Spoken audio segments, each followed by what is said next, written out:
Jésus, lumière du monde, lumière de mon existence.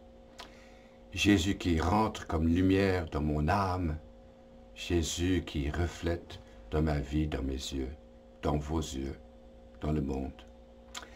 Dimanche, c'est la fête de la présentation de Jésus et j'espère que votre paroisse fera la tradition, la petite marche traditionnelle avec les cierges dans l'église en procession. Nous présentons Jésus dans le temple. C'est Marie et Joseph qui présentaient leur enfant et lui étant lumière du monde, il le présente comme ceci avec Simeon et Anna qui se réjouissent. Alors les catholiques à la messe vont prendre des petits cierges pour symboliser la lumière de Jésus qui rentre dans le temple pour éclairer le temple du monde, le temple de notre âme. Jésus est lumière dans notre existence, dans ma vie, dans la vôtre. Ce qui me frappe en réfléchissant sur cette fête de lumière, Jean chapitre 8, « Je suis la lumière du monde » dit Jésus, c'est que quand le Verbe s'est fait chair, quand Jésus est devenu homme, est venu parmi nous, il a passé 30 ans sans dire un seul mot. Imagine, sur notre belle petite terre, Dieu est en train de marcher avec nous, sur les mêmes routes que nous, sur les mêmes chemins que nous, et pas dit un seul mot. Les gens n'étaient pas au courant. Alors pendant 30 ans, Jésus faisait son travail comme tout le monde. Il avait un emploi, il faisait du travail avec ses mains. Là. Je ne sais pas trop ce qu'il faisait, charpentier, mais il travaillait avec ses mains. Il s'occupait de ses parents, il visitait les voisins, il s'occupait de ceux qui étaient malades. Il allait aux festivals, chanter, danser avec tout le monde, s'amuser avec ses amis. Tout à fait ordinaire. Et j'appelle ça, cette vie de Nazareth, la vie ordinaire de Jésus, les 30 ans, j'appelle ça personnellement l'évangile non écrite. Et c'est mon évangile préféré, pour moi personnellement. L'évangile non écrite, c'est-à-dire la vie de Jésus ordinaire qui reflète l'ordinaire de votre vie et la mienne. À chaque jour, on se lève et puis on se laisse surprendre par les activités du jour. Je me suis levé ce matin avec un torticolis. Bon, j'ai un peu mal au cou. C'est arrivé à Jésus, j'en suis sûr.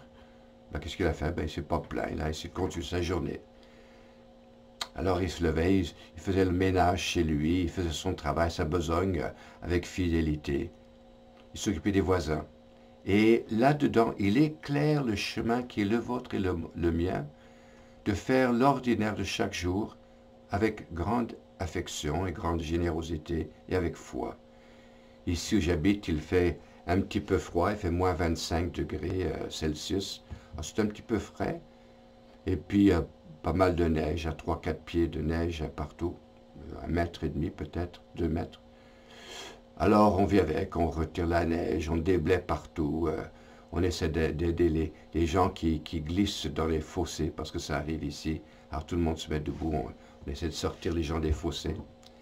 La vie ordinaire dans laquelle Dieu vit. Dieu vit parmi nous, Emmanuel est parmi nous. Et dans l'ordre de notre vie, là se trouve cette présence de la Trinité, Père, Fils et Esprit Saint, qui vit avec nous dans le quotidien. Et ce que le Verbe fait chair, Jésus a voulu nous éclairer, c'est que Dieu est dans l'ordinaire de notre vie. Dans nos joies, nos peines, nos inquiétudes, il est là. Et quand il a lâché son travail, après 30 ans, pour devenir un prédicateur sans paye, pendant 3 ans, à justement prêcher, prier avec les gens, guérir les malades, il a éclairé par ses paroles ce qu'il vivait dans l'évangile de Nazareth.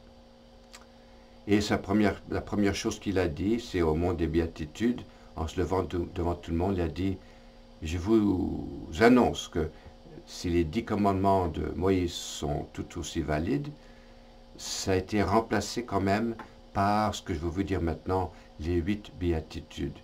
Les attitudes d'un chrétien qui est lumière dans ce monde. C'est quoi? Ben c'est bienheureux les humbles de cœur, qui ne sont pas orgueilleux, qui écrasent pas les autres. Bienheureux les doux, bienheureux ceux qui ont le cœur pur, bienheureux les artisans de paix, ceux qui sont miséricordes avec les autres. On aurait besoin de ça aujourd'hui, hein, quand on voit un petit peu la politique dans certains pays, surtout proches du Canada, là, et la dureté qui se manifeste. Les béatitudes sont lumière, Christ est lumière.